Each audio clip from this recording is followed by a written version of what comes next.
Am I the a-hole for wanting to tell my husband's sister where he takes her son whenever he's babysitting for her? Hear me out. My husband's sister Nicole had a difficult upbringing. Her parents kicked her out and disowned her and cut financial support off her after she refused to marry a family friend. She instead went to live with her late boyfriend, who passed away shortly after their son was born.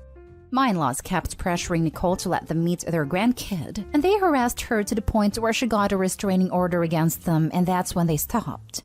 But they, including my husband, have been complaining about what a horrible thing she did and said that she broke the family and robbed them of their grandchild. My husband has contact with Nicole, and he started offering to babysit her son for her after she finally found a new job, and she's been grateful for this. However, he's been doing this ever since he started babysitting his nephew. He'd wait till she dropped his nephew off, then he'd get him into the car and drive to my in-laws' house so they could see him. He'd stay gone and come back 30 minutes before Nicole is expected to arrive. I didn't want to say anything at first, but then I couldn't stand thinking about how betrayed and hurt Nicole would feel if she found out. I told my husband what he's doing is wrong, since his nephew's mom did not consent to him to go to my in-laws' house. But he told me he's doing this for his nephew's sake and told me to shut the heck up and stay out of his family's affairs. This caused an argument between us. I told him if he doesn't stop, then I'd tell Nicole. And he said I would then explain that he didn't think it was fair for Nicole to punish his parents like that and ban them from seeing their grandchild. I told him this is serious, because she has a restraining order against them and our nephew shouldn't be there. I insisted I'd tell her if this doesn't stop, but he said if I do that, I'd cause him to lose his nephew, and called me bitter and cruel for even entertaining the idea. He told me if I do that, then he'll let my in-laws know and they won't be happy with me. He urged me to mind my own business and stop trying to divide a family and condone Nicole's unjustified hatred for his parents. Now for the top comments. Not the a-hole. Your husband is an absolute a-hole who is helping his parents to break the law. If I were you, I'd let Nicole know what is going on immediately and encourage her to call the police next time your husband takes her son to her parents. Let the law deal with them all. This right here, it's not a family matter, it's a legal one. Not sure how old the kid is, but he will say something to his mom one day. I imagine when that happens, the police and the courts will be involved. Your husband is looking at a lot of trouble for doing this. If I were you, I'd seriously reconsider if this is a family you want to be a part of. OP, you're not the a-hole, but the family you married into has a lot of them. You're married to this guy and his family. Tell Nicole and take her hint to get the hell out of this family. Not the a-hole for telling her she deserves to know her son is being entertained by a group of people who despise her. WTF. Opie now knows her husband is perfectly fine with lying to someone's face and pretending to care about them to get what he wants. Is this a person you want to be married to? Why do you imagine you'd be exempt from this if he'd do it to his own sister? He doesn't seem to have a good opinion of women making their own choices. How would he treat you if your ideas differed from his? OP, tell Nicole and think long and hard about your own marriage. Whether or not he'd be mad is just the tip of the iceberg. What the actual hell is wrong with your husband and his family? Not the a-hole, but it took you far too long to realize what's right here. You need to tell Nicole immediately. You also need to take a long, hard look at the type of person your husband really is. This, Opie needs to tell Nicole immediately. And then, Opie needs to dump her sorry husband and his entire family, except Nicole. Next story. Am I the a-hole for not giving my mom access to my money? My uncle and my mom have been arguing over this, and I feel terrible. I don't know what to think. So my mom let me get anything under $25 to Easter given us on Amazon. I got a small mini ATM of sorts.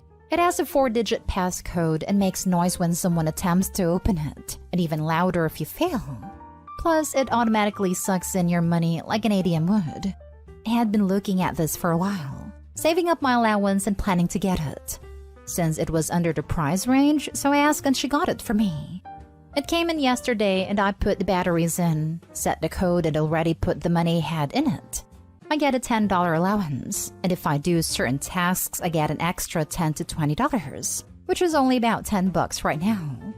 My mom asked for the passcode, which frankly I thought was a joke, so I told her a fake one. I just thought it was her messing with me and trying to get me to laugh.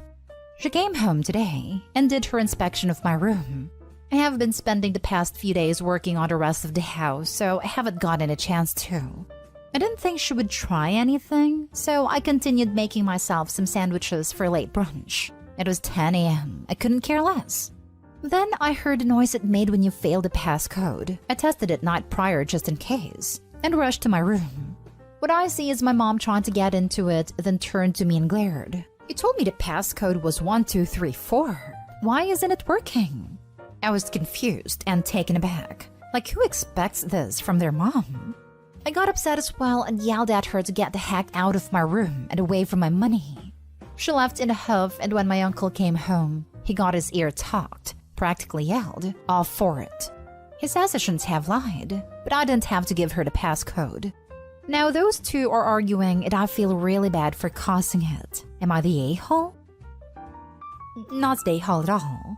Your mother is pissed off at you because she couldn't break into what amounts to your piggy bank and steal back your allowance. That's next level a-holery. She wouldn't even be stealing it back. It's my uncle who pays me and started my whole allowance anyways, not her. So not stealing it back, just stealing it. Kid, you gobsmacked me. My jaw just hit my damn desk. There are no words I can actually say that won't get me thrown off the sub except your mother is Queen A-hole of Turd Mountain. May no one ever rise to take her place. It doesn't get lower than stealing money from your child that other people have given them for their own daily spending. Not A-hole. The real question is why your mom is trying to steal your money. She has a bad, persistent habit of sticky fingers, and I've normally relented in the past to save my ears from her screeching. Not A-hole, have to say better check your credit score with your social security number. Good job on the save. Wow. Trust nobody with your money. Period. By the way, tell her it's Nanya business. Luckily, I'm not old enough to have my own credit card or anything yet. Hence why I went with a piggy bank / money holder with a passcode. Next story is titled, Am I the a-hole for running away?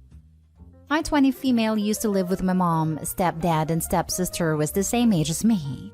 When my mom married my stepdad and moved them in when I was 12, from the get-go, it was obvious that there was something wrong with stepsister. I won't even attempt to speculate a diagnosis, but she got really clingy, would throw tantrums, and pee herself if she didn't get her way.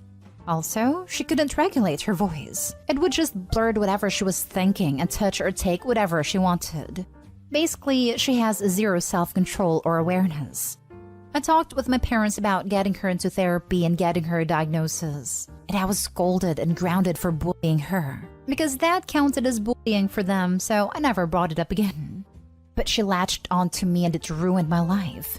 Refused her own room, was put in every one of my classes. If I talked with someone else, she would throw a tantrum and pee herself at school, and I would end up having to take care of her.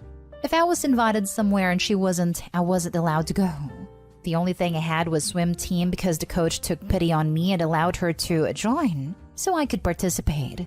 When I was a junior, I turned 18 and got access to some money left to me by my dad and grandparents.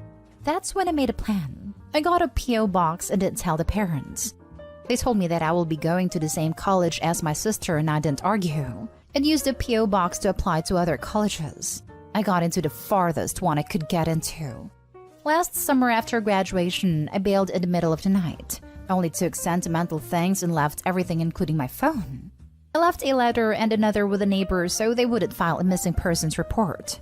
It has been almost a year and I just checked up on them, stalked them online for the first time. Apparently my stepsister is committed and the parents are no longer living together. And while I feel vindicated when it comes to the parents, I feel like an a-hole towards stepsister. I know that wasn't her fault. And with me there, she could live more or less normally. Now she's in a facility and all her support system vanished. So am I the a-hole? Now for the comments. Not the a-hole. Your parents failed both of you. It sounds like running was the only solution. I hope you're doing better now. This. And OP, the situation was entirely of your parents' making. They allowed your stepsister to use you like a security blanket and decided not to get her any therapy to cope without you and instead built her entire mental health on you staying with her 24/7. I hope they learned a lesson from this and that your stepsister is finally getting the help she needs. I legit wonder what the hell her parents expected of her for the rest of her life. They wanted her to share college with stepsister. Was OP also expected to share a boyfriend or spouse with stepsister? And so on and so forth. The parents really failed both of their children. At least OP got to escape. I hadn't even thought of that. But if stepsister broke down just from OP talking to others, what would happen if OP was in a relationship?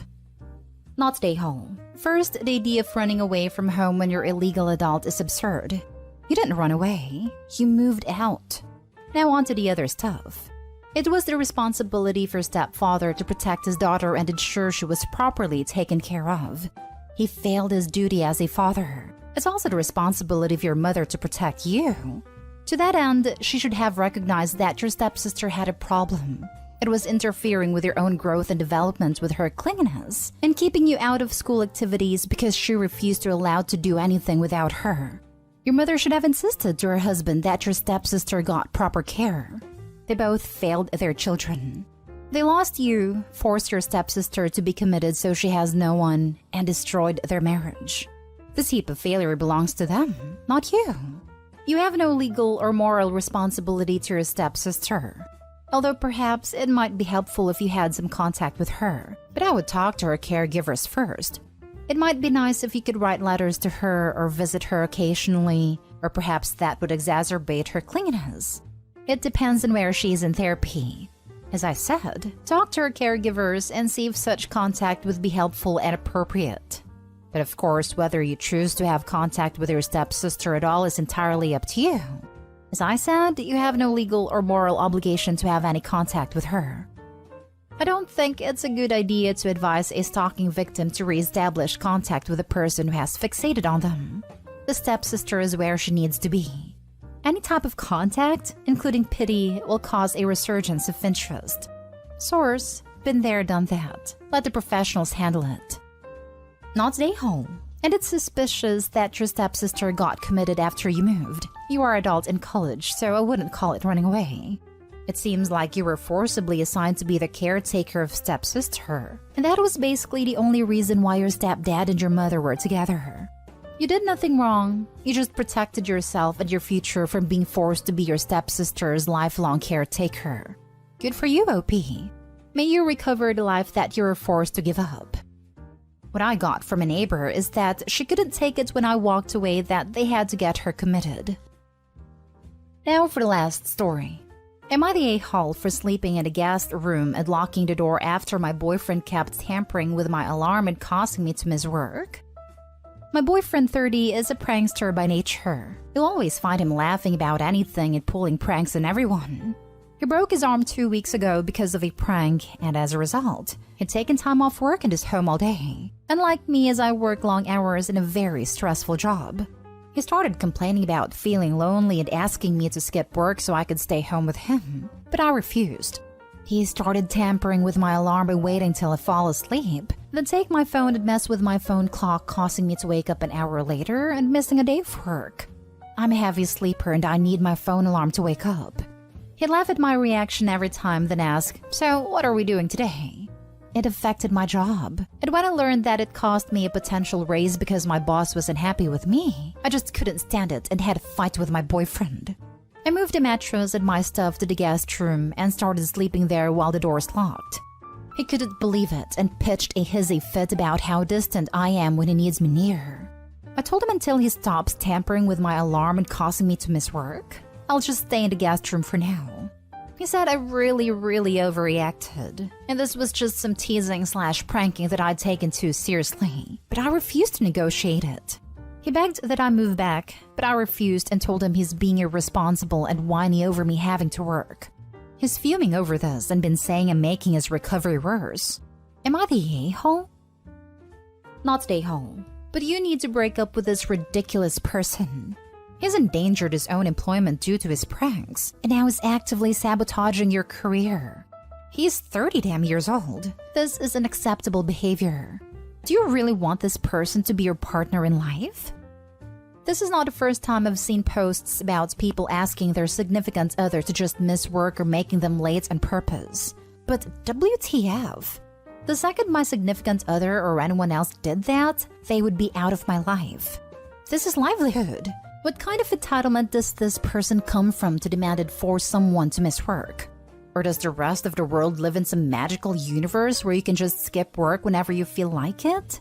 So weird. Not stay home and get rid of this parasite OP. Literally, a rock would make a better partner. My boyfriend, 30, is a prankster by nature. You mean a-hole? All pranksters are a-holes by nature. Some of them just hit the joke right sometimes and not do too damaging pranks, so they're not be called out for being a-holes. But make no mistake that they are a-holes by nature. They feed off people's anxiety and misery. It's an abuse tactic. Get them to lose their job and the power balance changes. In this situation, OP is not a-hole at all. You have two people. And it's clearly written here. He broke his arm 2 weeks ago because of a prank, and as a result, he'd taken time off work and is home all day. And like me, as I work long hours in a very stressful job. OP takes her work seriously, like me, and her boyfriend is, as the saying, treats work like a fart in the wind. BF is bored, stuck at home, so he wants to be entertained. Boyfriend could have asked something like, "Hey, do you think you could take a couple vacation days and let's go do something?" Instead, he pranks her assuming that she'll be super happy to miss work, like he would. I'm like OP and you, and would be pissed off if my partner played this game with me. OP's not there to keep her boyfriend entertained, but he seems to think so. That's not a prank. That is bullying. Dump him. You deserve better. Not the a-hole, of course. Sadists also hide their sadism under the guise of pranks.